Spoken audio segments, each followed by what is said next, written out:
Sir Topham Hatt works his engines hard, but they are very proud when he calls them really useful.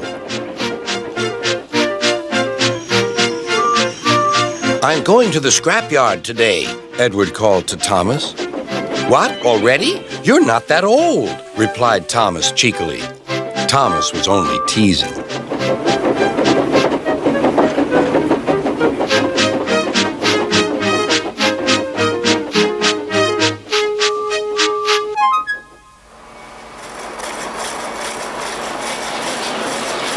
The scrapyard is full of rusty old parts and machinery.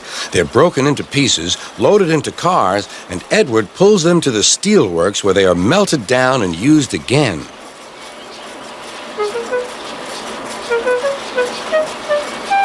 Today, there was a surprise waiting for Edward in the yard. It was a traction engine. "Hello," said Edward. "You're not broken and rusty. What are you doing here?" "I'm Trevor. They're going to break me up next week." "What a shame," said Edward. "My driver says I only need some paint, polish, and oil to be as good as new, but my owner says I'm old-fashioned." Edward snorted. "People say I'm old-fashioned, but I don't care. Sir Topham Hatt says I'm a useful engine. What work did you do?" "My owner would send us from farm to farm.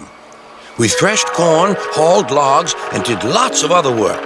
The children loved to see us." Trevor shut his eyes, remembering. "Oh, yes, I like children."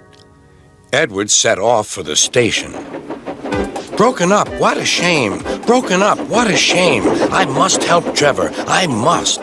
He thought of all his friends who liked engines, but strangely, none of them would have room for a traction engine at home. "It's a shame, it's a shame," he hissed.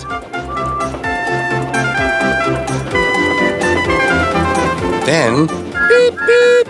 Why didn't I think of him before? There on the platform was the very person.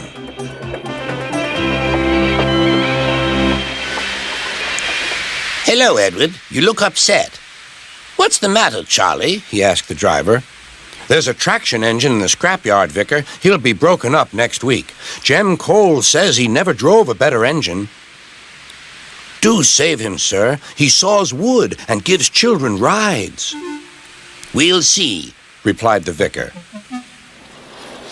Jem Cole came on Saturday.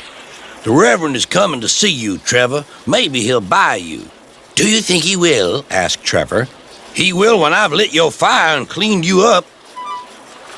The vicar and his two boys arrived that evening. Trevor hadn't felt so happy for months. He chuffered about the yard. "Show your paces, Trevor," said the vicar.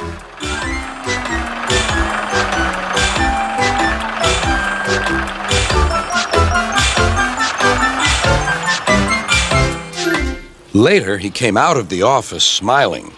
"I've got him cheap, Jem, cheap."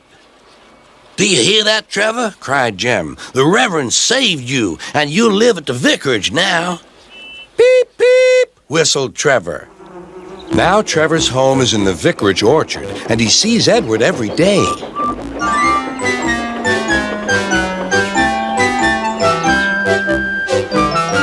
His paint is spotless, and his brass shines like gold. Trevor likes his work, but his happiest day is the church fair. With a wooden seat bolted to his bunker, he chuffers round the orchard, giving rides to children.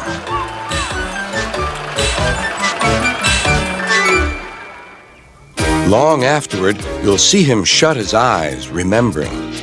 "I like children," he whispers happily.